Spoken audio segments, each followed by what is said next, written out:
আজ রান্না করে দেখাবো কালো কচু শাক। এই কচু শাকে প্রচুর আয়রন। তো কচু শাকগুলো আমি ধুয়ে এভাবে কেটে নিয়েছি আর কিছু লবণ দিয়ে ঢেকে দিয়েছি সিদ্ধ হওয়ার জন্য। কচু শাকগুলো আমার অনেকটা সিদ্ধ হয়ে এসেছে, সেজন্য এখন আবার একটু নেড়ে দিব যেন নিচেরগুলোও ভালো করে সিদ্ধ হয়ে যায়।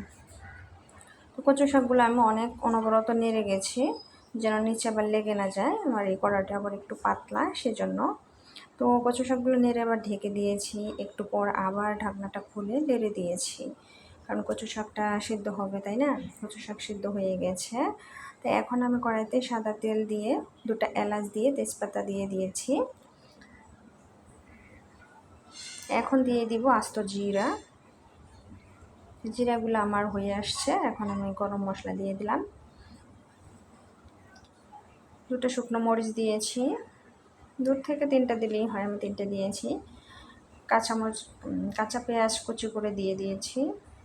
এখন দিয়ে দিয়েছি রসুন থেতো করে রেখেছিলাম। এখন এগুলো ভালো করে ভেজে নেব। পেঁয়াজগুলো আর রসুন যেন লাল লাল হয়ে আসে, এভাবে ভাজতে হবে।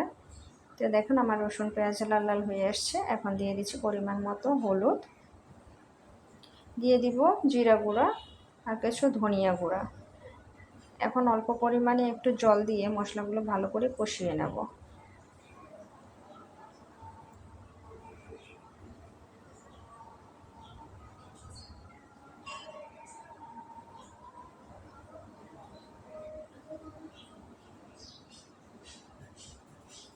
মশলাগুলো আমার ভালো করে কষানো হয়ে গেছে।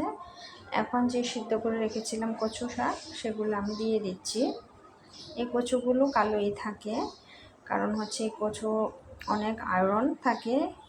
কচু তো আরেকটা সবুজ হয়, তাই না? আর আমি কচুগুলো কিন্তু ছোলাইনি, কারণ ছুলে দিলে হচ্ছে কি আয়রনগুলো ওই খোসার সাথে চলেই যায়, তাহলে তো কচু শাক খেয়ে লাভ নেই। এমনকি আমি সিদ্ধ করে জলও ফেলাই নেই। তো এই জন্য আমার কচু শাকটা অনবরত নাড়তে হবে, আর হচ্ছে জলগুলো যেন শুকিয়ে আসে সেভাবেই জাল দিতে হবে। আমার কচু শাকের জলগুলো অনেকটা শুকিয়ে আসছে, আরও শুকাতে হবে। কচু শাক বেশি করে ভাজতে হয় যেন গলায় না ধরে, তাই না? দেখতেই পাচ্ছ আমি ঝালের পরিমাণটা একটু কম দিয়েছি, কারণ আমরা একটু ঝাল কম খাই। যে ঝাল বেশি খায় সে ঝাল বেশি দিয়ে নিবা। তো কচু শাকগুলো আমার হয়ে গেছে।